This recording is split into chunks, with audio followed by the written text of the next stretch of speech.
The new dawn approached Zephyria under heavy guard escort ships that surrounded them like metal vultures. King Valorian had ordered his fleet to treat the returning human vessel with suspicion, unsure whether they brought salvation or merely returned his worthless daughter as a failed experiment.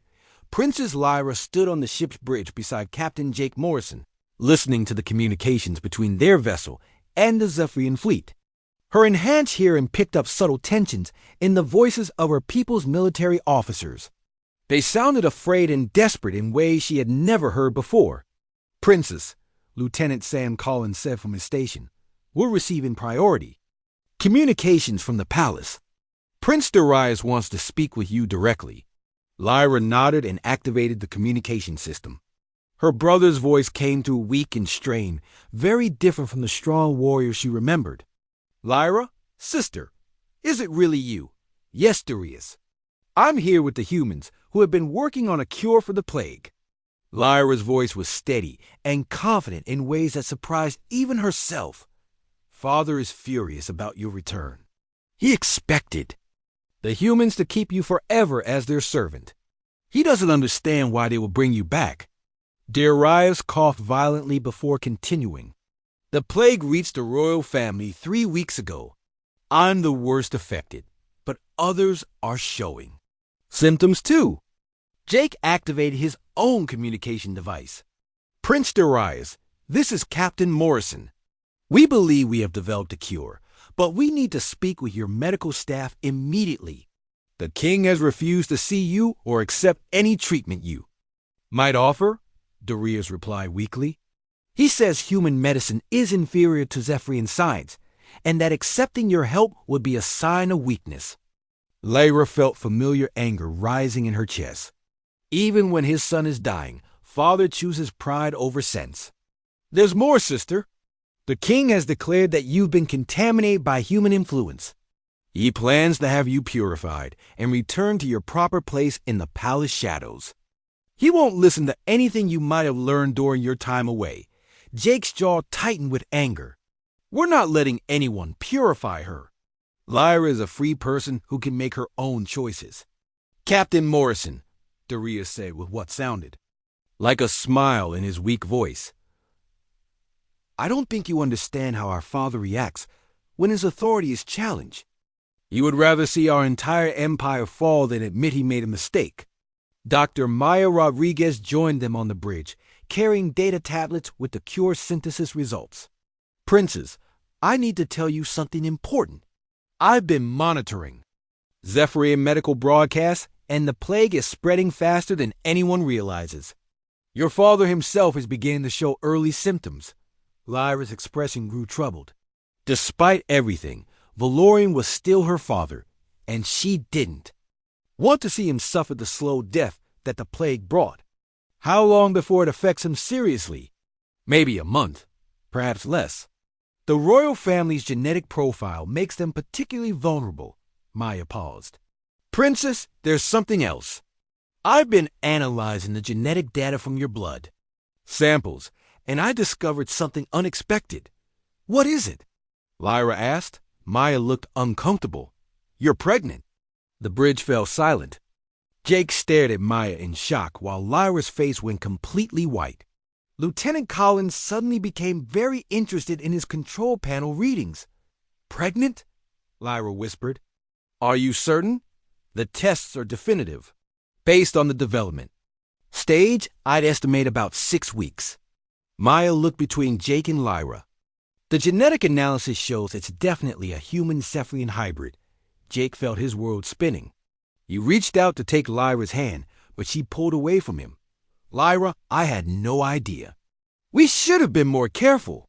"My father will kill you," Lyra said in a voice barely above a whisper.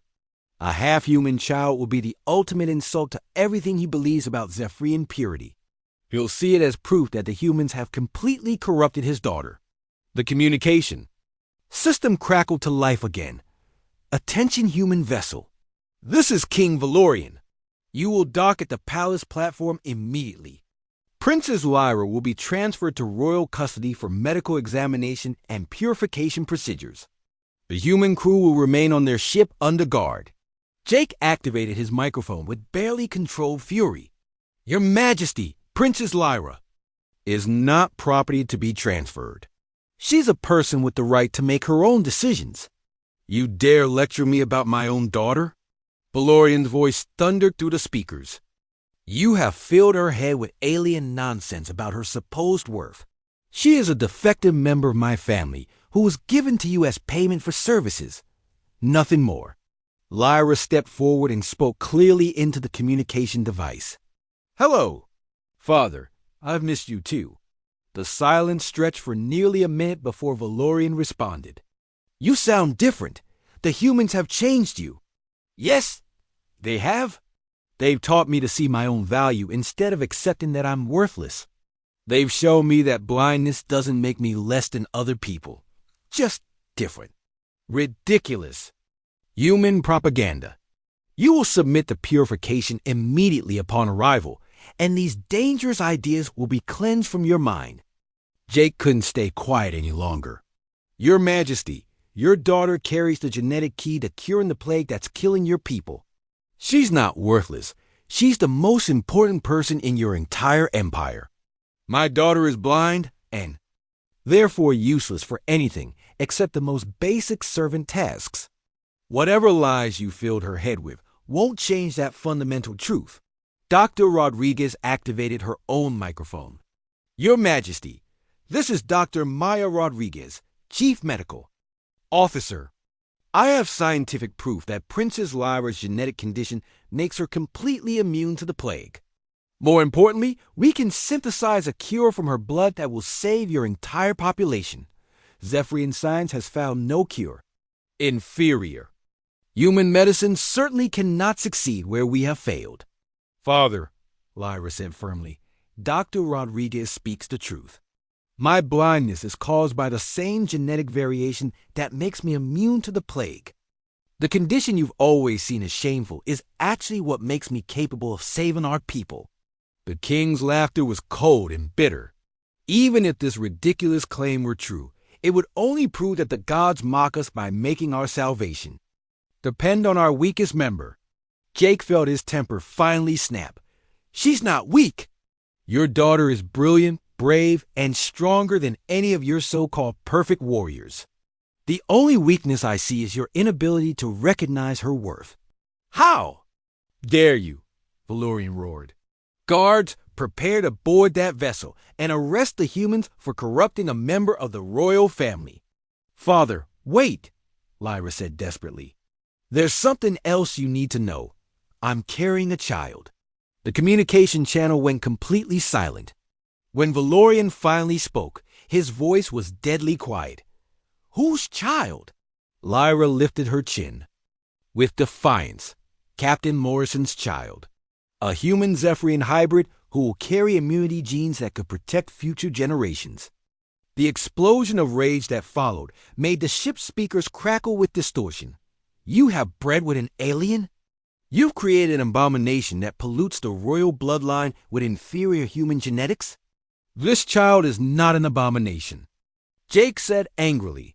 It's a symbol of cooperation between our species and possibly the future of both our peoples. There will be no future for that monstrosity, Valorian snarled. I'll have it torn from her body and incinerated along with its alien father. Lyra's face went hard with determination. You will not harm my child or the man I love. I'm not the frightened girl you threw away months ago. I know my worth now, and I won't let your ignorance and hatred destroy what we've built. Love? Valorians. Voice dripped with disgust. You think you love this alien? You've been brainwashed by human weakness. Real Zephyrians don't form emotional attachments with inferior species. The docking clamps engaged with a heavy thud, and Jake could see Zephyrian royal guards marching toward their ship through the viewports. He turned to Lyra with desperation in his eyes. We can leave right now. My ship is fast enough to outrun. They're escorts. We don't have to stay here and face this. Lyra shook her head sadly. If we run, millions of people will die from the plague, including my brother. I won't have those deaths on my conscience. Princess, Maya said urgently, your father isn't rational right now. He might actually try to harm you or the baby. Then, I'll have to prove to him and everyone else that his worthless daughter is stronger than he ever imagined. Lyra's voice carried a steel that none of them had heard before. Jake, I need you to promise me something. If my father tries to hurt our child, you'll do whatever it takes to protect them. Jake took her hands in his and looked into her sightless blue eyes. I promise. But Lyra, I won't let him hurt you either. The sound of heavy boots echoed through the corridor as armed guards boarded the New Dawn. King Valorian's voice came over the speakers one final time before the communication cut off. Bring me my corrupted daughter and her alien lover. It's time to cleanse this shame from the royal family forever. As the guards approached the bridge, Lyra stood tall beside Jake, no longer the frightened princess who had been handed over as tribute. She was ready to face her father's fury and prove, once and for all, that his. Dr. Maya Rodriguez stared at her computer screen for the 5th time that morning, unable to believe what the genetic analysis was showing her. She had been working on the Zephyrian plague for 6 weeks now, and every test result pointed to the same impossible conclusion. She called Captain Jake Morrison to the medical lab immediately. Jake, you need to see this, Maya said when he arrived. I've been analyzing the plague's behavior patterns, and I found something incredible. The disease isn't random at all. It's targeting specific genetic markers. Jake looked at the complex charts and diagrams on Maya's screens.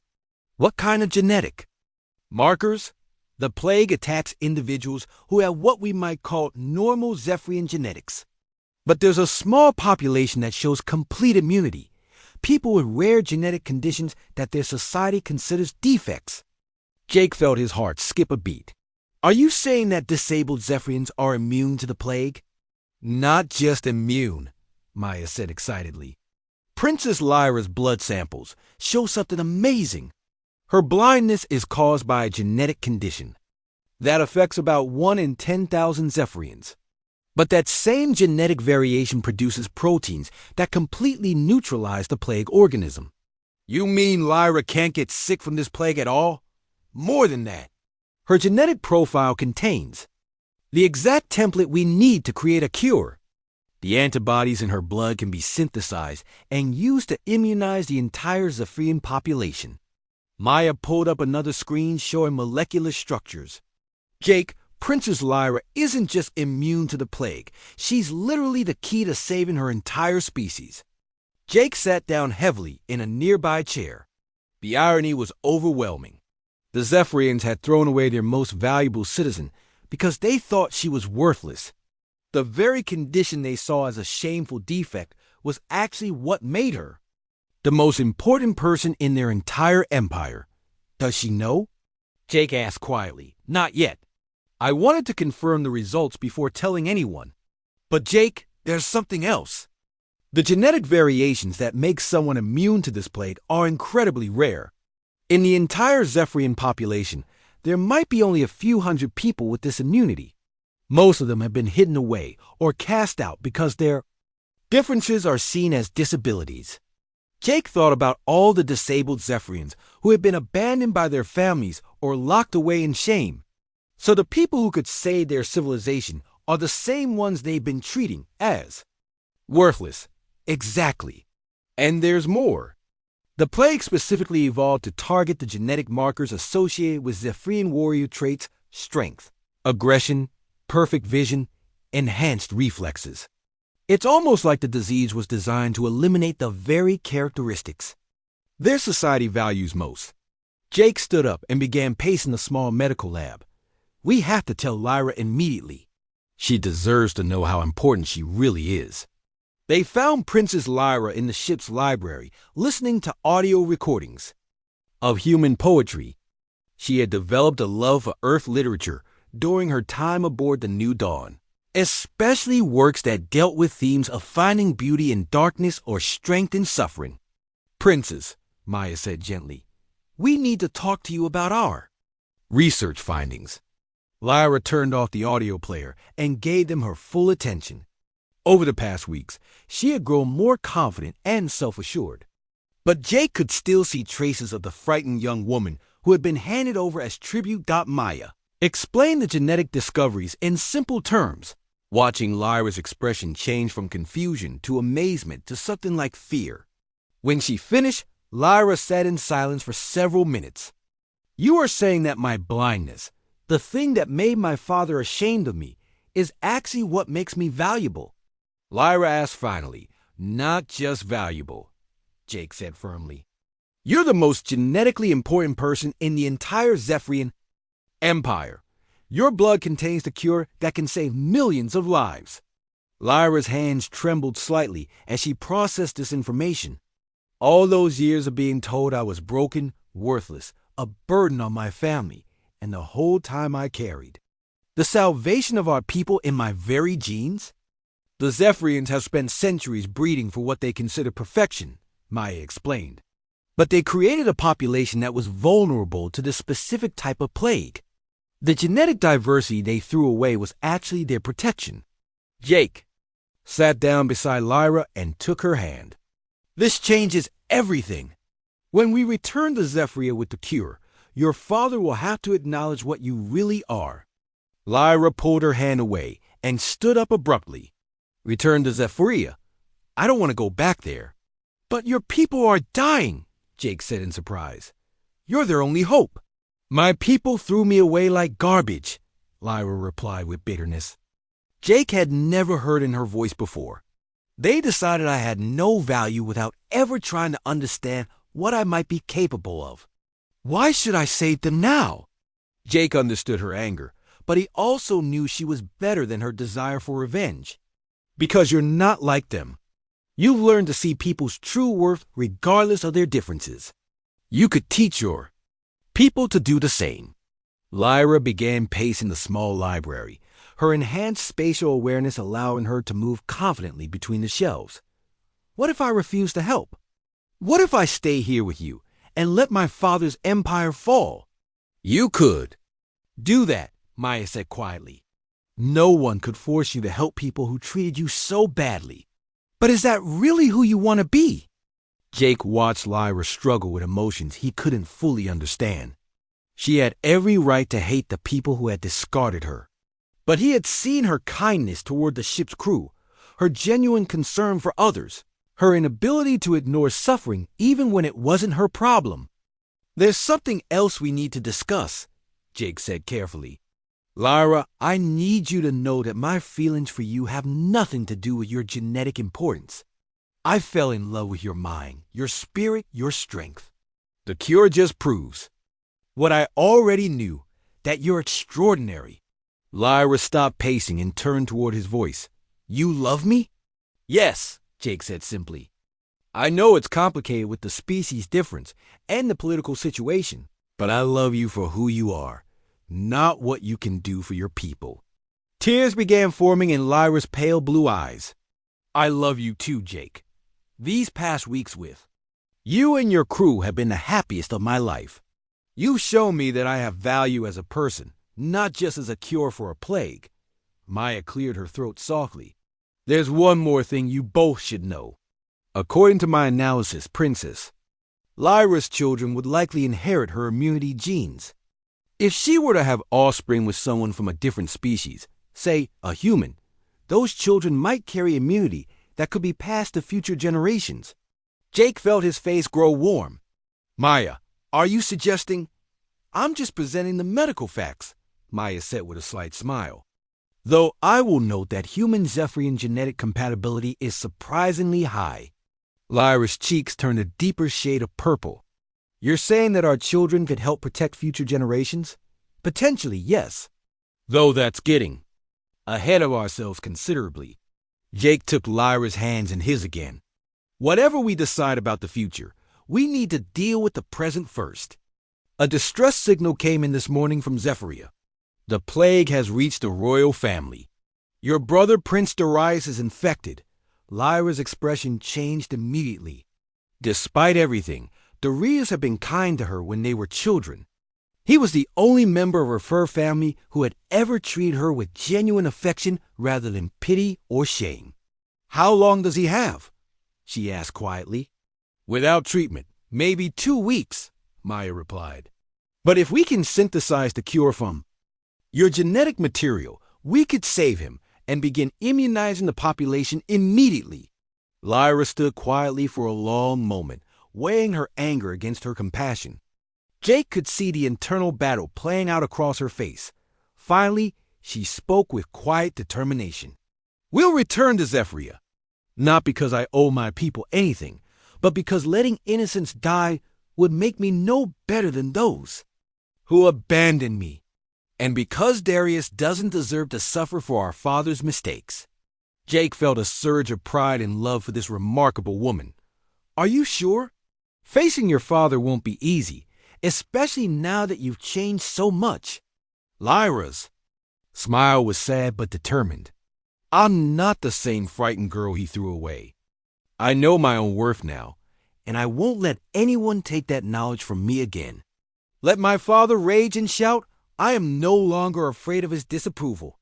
Maya began preparing to synthesize the cure while Jake plotted a course back to Zephyria. As the new dawn turned toward the alien empire, all three of them knew they were heading into a confrontation that would change everything.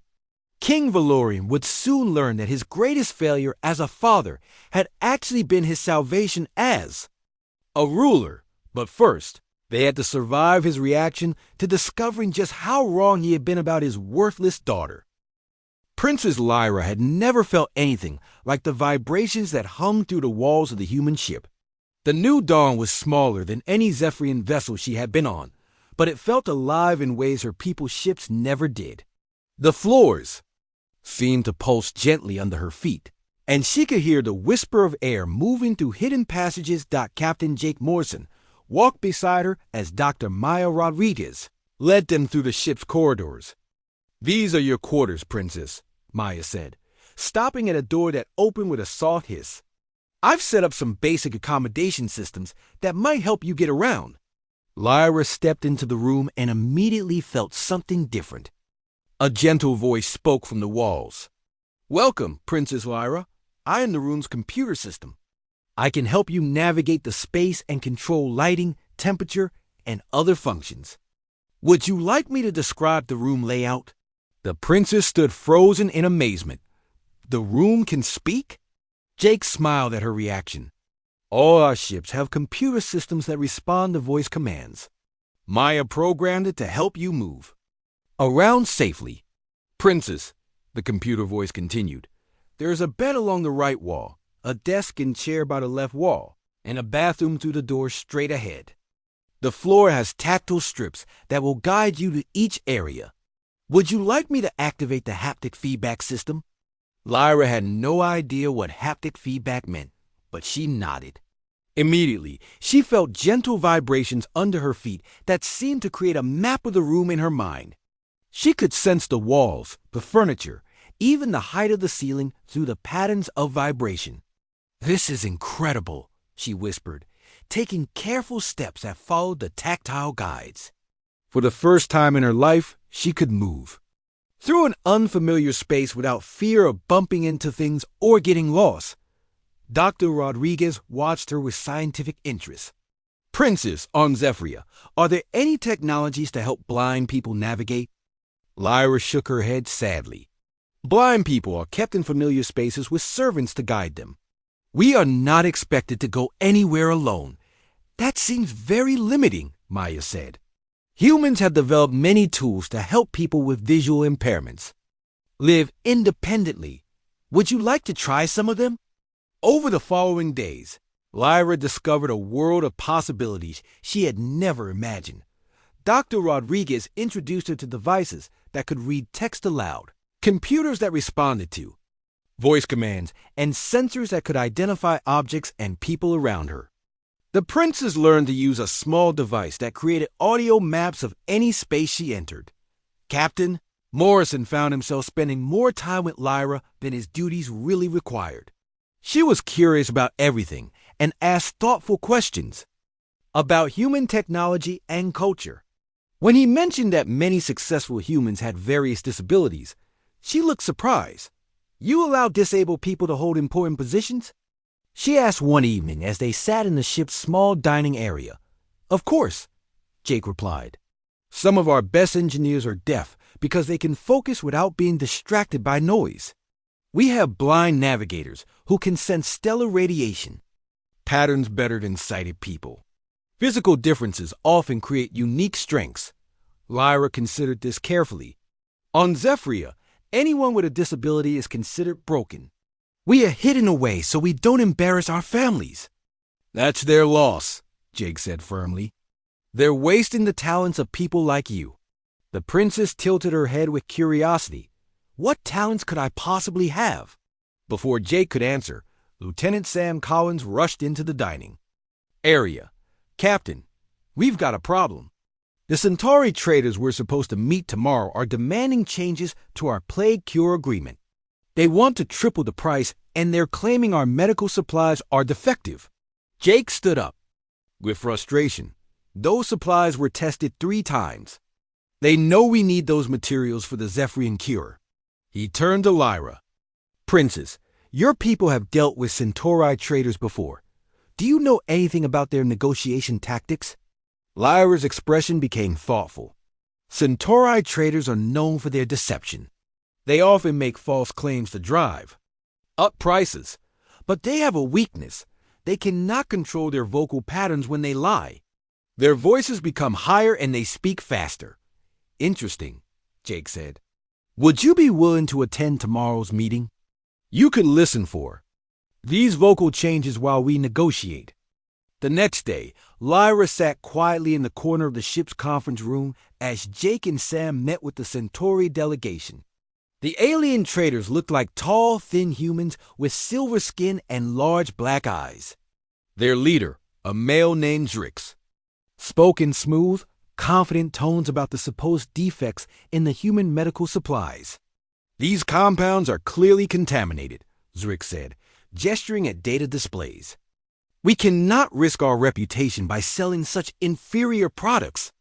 The price increase is necessary to cover the additional purification costs. Jake started to argue, but Lyra held up one finger slightly, a signal they had agreed upon. She was hearing something in the trader's voice that the humans couldn't detect. Mr. Zrix, Jake said calmly, perhaps you could explain exactly what contamination you found. Our tests showed these supplies exceeded purity standards.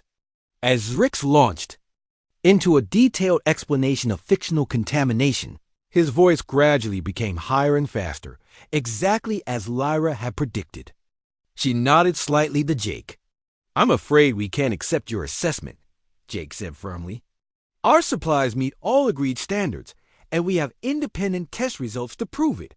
If you're not interested in honoring our original agreement, we'll find other traders who will. The Centauri delegation looked shocked that their deception had been detected. After a brief whispered conference, Zrix agreed to the original terms with obvious reluctance. After the traders left, Sam looked at Lyra with new respect. How did you know they were lying? Their speech patterns changed exactly as they do when Centauri lie to Zephyrian merchants, Lyra explained. I have attended many trade meetings with my father's advisors. I learned to listen for deception because I could not read body language. Jake felt a surge of admiration for the young woman. You just saved us thousands of credits and weeks of delay. The Zephyrian Cure program would have been set back months without those supplies. Lyra seemed surprised by the praise. I only listened and remembered patterns. Any child could have done the same. No, Jake said seriously. Any child could not have done that. You have skills that most people don't possess. Your people were fools to waste such abilities. As the weeks passed, Lyra became an unofficial member of the New Dawn's crew. She helped Dr. Rodriguez organize medical data using her perfect memory for spoken information. She assisted with communications by translating between different alien languages. She even helped solve technical problems by listening to engine sounds and identify mechanical issues that the crew's instruments miss. Most importantly, she and Jake grew closer each day. He found himself looking forward to their evening conversations about everything from philosophy to poetry. She had a sharp wit and a gentle sense of humor that made him laugh. Even during the stressful work of developing the plague cure, Lyra began to change in small but noticeable ways. She walked with more confidence, spoke up more often, and stopped apologizing for her blindness. The crew treated her as a valued team member rather than a burden, and she started to believe she might actually have worth as a person. "Jake," she said one evening as they sat watching stars through the observation deck's windows, or rather, as Jake watched while Lyra listened to his descriptions of the view, "thank you for showing me that I am not broken." "You were never broken," Jake replied softly. "You just needed people who were smart enough to see your value." Lyra reached out and found his hand with hers. "My father would be very angry if he knew I was happy here. Zephyrian princesses are not supposed to find joy in serving others." Jake squeezed her hand gently. "You're not serving anyone. You're part of this crew because you choose to be and because we're better with you here." Neither of them spoke about the growing feelings between them, but both knew something important was happening. Lyra was discovering her own worth, and Jake was falling in love with someone his own people had called worthless. The irony was not lost on either of them. Dr. Rodriguez made steady progress on the plague cure with Lyra's help in understanding Zephyrian biology and culture. But as they worked, all three of them knew that eventually they would have to return to Zephyr with their results. When that time came, Lyra would face her father and her people again, but now as a changed person who knew her own value. The question was whether King Valorian would be ready to accept that his worthless daughter had become something extraordinary. The plague had been killing Zephyrian children for 3 years now. King Valorian stood at the massive window of his throne room and watched the empty courtyards below. Once these spaces had echoed with the laughter of young warriors training for battle. Now they lay silent as death itself. The king's advisors sat around the great stone table with faces like carved granite. General Marcus Stone cleared his throat and spoke the words everyone feared to hear. "Your Majesty, the medical reports from all 12 worlds show the same results. No children born in the last 2 years have survived past their first birthday. The ones born before the plague started are now sterile. Our entire civilization will be extinct within 50 years. Valorian turned from the window. His purple skin had grown pale with worry, and his forearms hung loose at his sides. The golden crown fell heavier each day as his empire crumbled around him. "What of the treaty with the humans? The one my grandfather signed during the border wars?" "Advisor." Kent pulled out an ancient scroll covered in dust. His voice trembled as he read the old words. "The Treaty of New Terra Prime states that in times of great need, either party may request aid from the other. The price for such aid is the offering of one member from the royal family as tribute. This person becomes a servant to the requesting party until the debt is paid." The king's massive fist crashed down on the table. Stone cracked under the blow. "A member of my family? As a slave to those soft humans?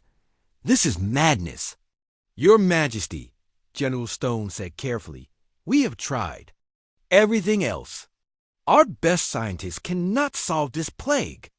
The humans have medical knowledge we do not possess. They might be our only hope. And which member of my family would you have me sacrifice?" Valorian's voice was like thunder in the stone chamber. The advisors looked at each other with uncomfortable silence. Finally, Advisor Kent spoke up. "Princess Lyra, Your Majesty." She would be the logical choice. Valorian's expression grew dark. "My youngest daughter? The blind one?" "Yes, Your Majesty. According to our laws, she is unfit for marriage to another royal house because of her defect. She cannot lead armies or pilot starships. She has no value as a political asset. Among all your children, she will be the least lost to the Empire." The king walked to another window and stared out at his dying kingdom. Princess Lyra was 19 years old and had been blind since birth. In Zephyrian society, any physical weakness was seen as a mark of shame. Warriors with missing limbs were cast out. Children born with defects were hidden away. Lyra had spent her whole life in the palace shadows, forgotten by most and pitied by the rest. She knows languages, Valorian said quietly. She can speak 12 different tongues fluently. That skill is a little use, Your Majesty, Kent replied. She cannot see enemies approaching. She cannot aim weapons. She cannot pilot spacecraft or lead troops. What good are languages to a warrior people? The king closed his eyes. His daughter had always been gentle and quiet. While her brothers trained with swords and blasters, she sat in libraries listening to audio recordings. While her sisters learned battle tactics, Lyra memorized poetry and diplomatic protocols. The palace staff liked her because she was kind to servants and never raised her voice. But kindness meant nothing in a society built on strength and conquest. Send a message to the humans, Valorian said finally. Tell them we accept the terms of the treaty. They will receive Princess Lyra as our offering in exchange for their medical assistance. 2 weeks later, a small human ship entered Zephyrian space. The vessel looked tiny compared to the massive warships that usually visited the capital world. Captain Jake Morrison piloted his medical frigate New Dawn toward the planet's surface with a heavy heart. He had read the treaty terms and knew he was coming to collect a living person as payment for helping cure a plague. Jake was 32 years old with brown hair and tired blue eyes.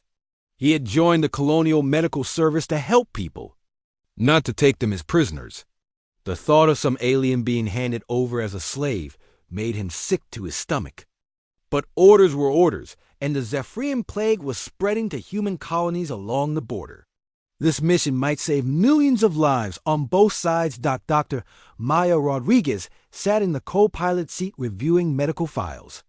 The Zephyrian physiology is similar to ours, but their immune system works differently, she said. If we can get tissue samples and study their genetics, we might be able to develop a cure within months. What do we know about this princess they're giving us? Jake asked as he guided the ship toward the landing platform. Maya scrolled through the sparse intelligence files. Princess Lyra, 19 years old, youngest daughter of King Valorian. The reports say she's blind and has no military training. That's about all we have. Jake felt anger rising in his chest. They're giving us a disabled teenager as payment? What kind of people sacrifice a blind girl to save themselves? The kind who are desperate, Maya said softly. Their entire species is facing extinction. People do terrible things when they're scared. The ship landed on a marble platform surrounded by tall spires and floating gardens. Jake had visited Zephyria before and always been impressed by their architecture. The buildings seemed to grow from the ground like living things, all curves and organic shapes. But today the beauty felt hollow knowing what he had come to collect. A group of Zephyrian officials waited at the bottom of the landing ramp. They wore rich purple robes and golden jewelry that sparkled in the alien sun. At the center of the group stood a young female who seemed small and fragile compared to the others. Her skin was the same purple shade as the rest of her people, but paler. Somehow, her white hair was braided with silver threads, and she wore a simple blue dress instead of the elaborate clothing of the officials. Jake walked down the ramp with Dr. Rodriguez behind him. The lead official, a tall male with 4 arms covered in ceremonial tattoos, stepped forward and bowed slightly. Captain Morrison, I am Advisor Kent. On behalf of His Majesty King Valorian, I present to you Princess Lyra as payment for your medical assistance. He gestured toward the young female. She is now your property to do with as you see fit. Jake looked at the princess and felt his heart break a little. She stood perfectly still with her hands clasped in front of her. Her face was calm, but Jake could see the slight tremor in her fingers that showed her fear. Most disturbing of all was the way she held her head slightly downward, as if trying to make herself as small and invisible as possible. Princess, Jake said gently, I'm Captain Jake Morrison. I want you to know that you're not a prisoner or a slave. You'll be treated with respect aboard my ship. Lyra's head came up in surprise. Her eyes were pale blue and seemed to look right through him. When she spoke, her voice was soft but clear. You are very kind, Captain, But there is no need for false comfort. I understand my purpose. I have been given to your people because I am of no value to my own. The casual way she spoke about her own worthlessness made Jake's blood boil. He turned to Advisor Kent with barely controlled anger. This girl is a member of your royal family. How can you treat her like she's nothing? Kent looked confused by the question. Princess Lyra cannot fight, cannot lead, cannot even see enemies approaching. In our society, she has no function. We are giving you our most expendable member, as the treaty requires. Jake wanted to grab the advisor and shake him until his teeth rattled. Instead, he forced himself to speak calmly. Princess Lyra, would you like to come aboard our ship? We have medical work to do, and perhaps you could help us understand your people better. Lyra tilted her head as if listening to something only she could hear. You would ask for my help? Even though I cannot see? There are many ways to be useful. That don't require sight, Jake said. We'll figure it out together. For the first time, a small smile crossed Lyra's face. I would like that very much, Captain. As Jake led Princess Lyra up the ramp to his ship, he made a silent promise to himself. This young woman had been thrown away by her own people, but he would show her that she had value. He would prove that. The Zephyrians were wrong about their princess, and maybe in doing so, he could help save both their species. High Consul Morden raised his energy form and began generating the harmonious frequencies that would forcibly reconnect Princess Zarlin to the ethereal collective consciousness. Jake Morrison felt the alien princess's terror through their mental bond as the corrective unity process began to pull at her newly individualized awareness. Stop! Jake shouted, trying to move between Princess Zarlin and the High Consul. But the bonding chamber systems held him in place. You're hurting her! The force reconnection attempt created feedback loops through Jake and Princess Zarlin's consciousness bond that sent waves of agony through both their minds. Jake felt as if his brain was being torn apart, while Princess Zarlin's physical form began to flicker between solid matter and pure energy as her individual consciousness fought against collective absorption. Aboard the Horizon's Edge, Dr. Paul Carter watched his monitoring equipment with growing alarm as Jake's vital signs spiked into dangerous territory. Lisa, give me a communication link to those alien ships immediately. Whatever they're doing to the captain is going to kill him. Lisa Grant worked frantically at her communications console, trying to establish contact with the ethereal vessels, while Amanda Torres prepared the ship's defensive systems. Ryan Blake monitored the power systems, ready to channel everything they had into shields or weapons if necessary. I'm reading massive neural activity in the captain's brain, Dr. Carter announced, his voice tight with concern. His consciousness patterns are fluctuating in ways that could cause permanent damage or death. The forced separation attempt continued for several more seconds before High Consul Morden suddenly stopped the process. Princess Zarling collapsed to the chamber floor, her form barely maintaining physical coherence, while Jake slumped against the crystalline support structure that had been monitoring his consciousness. The bonding has progressed too far, Morden observed, his energy patterns shifting to what might have been surprise.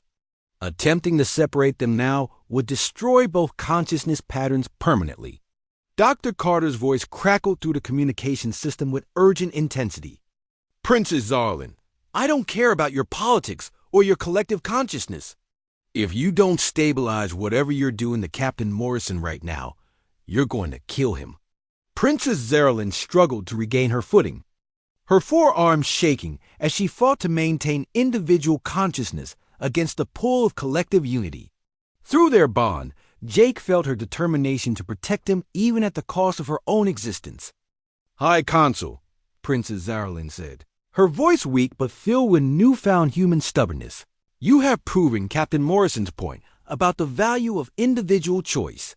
He is willing to die rather than force me to return to collective consciousness, and I am willing to face exile rather than abandon the understanding I have gained through our bond. The other ethereal council members moved closer, their combined harmonies creating resonances that filled the chamber with beautiful but cold perfection. Jake realized that these beings had achieved a form of paradise, but it was a paradise that eliminated everything he valued about consciousness and life. "Princess," one of the council members said, "your attachment to this human and his chaotic thought patterns is preventing you from seeing the logical solution. The individual consciousness you prize so highly is causing both of you unnecessary suffering." Jake found the strength to stand upright, drawing energy from his connection with Princess Zarlin and the stubborn human refusal to surrender that had impressed her so much. "Council members, you're missing something important about what's happening here. Princess Zarlin isn't suffering because of individual consciousness. She's growing." Through the communication link, Lisa Grant's voice provided an interruption that changed everything. "Captain, we're detecting multiple human vessels approaching our position at maximum speed. The colony ship New Frontier and her escort fleet received our distress signal and are coming to assist." Amanda Torres added her own tactical assessment from the horizon's edge. "The approaching fleet includes 2 military cruisers and a science vessel captain. They'll be here within 30 minutes. High Consul Mordoon's energy patterns shifted to deeper frequencies as he processed this information. "More humans are approaching. This complicates the situation significantly." Jake seized the opportunity to demonstrate the very qualities that Princess Zarlin had found so fascinating about human consciousness. "High Consul, those ships are coming because humans don't abandon each other in crisis situations. They're risking their lives to help people they've never met, not because they have to, but because they choose to." Ryan Blake's voice came through the communication system with his typical engineering practicality. "Captain, I've been analyzing the alien ship configurations while you've been busy with consciousness bonding. Their technology is incredible, but I think I understand something about how it works. Want me to share my findings with Princess Zarlin?" Princess Zarlin looked up with interest, her galaxy eyes swirling with curiosity that would have been impossible before experiencing human consciousness. "Please proceed, Chief Engineer Blake. Your people have achieved perfect efficiency in everything you do," Ryan explained, his voice carrying the excitement of discovery. "Your ships, your technology, your social organization. Everything works in complete harmony without any waste or conflict. But that perfection also means you can't adapt to unexpected situations or generate truly original solutions." Dr. Carter joined the conversation from his medical station aboard the Horizon's Edge. "Princess, I've been monitoring the captain's brain activity during your bonding process. His neural patterns don't just resist your collective consciousness technology. They actually improve it by introducing creative chaos into ordered systems." High Consul Mordoon moved closer to examine Jake with renewed interest. "Explain this creative chaos concept, human physician." "Humans solve problems by trying things that shouldn't work according to logical analysis," Dr. Carter replied. "We make mistakes that lead to discoveries. We ask questions that have no answers, and we pursue goals that seem impossible. This generates solutions that pure logic would never find." Princess Zarlin struggled to her feet, supported by the biomechanical interfaces of the bonding chamber. "High Consul, through my connection with Captain Morrison, I have experienced this creative problem-solving process directly. Human consciousness doesn't just resist our Unity technology. It improves it by adding elements that our collective has never considered. The approaching human fleet created a new urgency in the situation." Jake realized that first contact between humanity and the ethereal dominion was about to expand far beyond his individual experience with Princess Zarlin. "High Consul Mordoon," Jake said, drawing on every diplomatic skill he had learned during his years as a starship captain, "I want to propose something that has never been tried in your millions of years of expansion. Instead of absorption or conquest, what if we establish the first true alliance between independent species in ethereal history?" The High Consul's energy patterns paused in what Jake was learning to recognize as deep consideration. Alliance implies separation and potential conflict. How can cooperation exist without unity? Princess Zarlin answered before Jake could respond, her voice carrying new confidence born from experiencing human determination. Because chosen cooperation can achieve things that forced unity cannot, High Consul. Through my bond with Captain Morrison, I have learned that diversity of thought creates possibilities that collective consciousness eliminates in its pursuit of harmony. Lisa Grant's voice provided another update from the horizon's edge. Captain, the approaching human fleet is requesting permission to establish formal first contact protocols with the alien vessels. Admiral Kate Phillips wants to speak with you directly about the situation. Jake felt a moment of pride, knowing that Admiral Phillips was leading the relief fleet. She was one of humanity's most experienced diplomats and would handle the expanded first contact situation with the skill it required. High Consul, Jake said, you're about to meet more humans who will demonstrate the same qualities that fascinate Princess Zarlin. We offer you something your collective has never experienced. Partnership between equals rather than absorption of the inferior by the superior. High Consul Mordun's form began to shift toward greater solidity as he made what appeared to be a momentous decision. Princess Zarlin, you may maintain your individual consciousness bond with Captain Morrison as an experiment in alternative awareness. If this alliance concept proves valuable, we will consider expanding it to formal relations between our species. Princess Zarlin moved to stand beside Jake, her forearms spreading in a gesture that combined ethereal grace with human determination. Thank you, High Consul. Captain Morrison and I will prove that unity and independence can coexist to create something neither species could achieve alone. The crisis had passed, but Jake realized they had only reached the beginning of a new chapter in human history. As the approaching human fleet prepared for formal first contact with the ethereal Dominion, he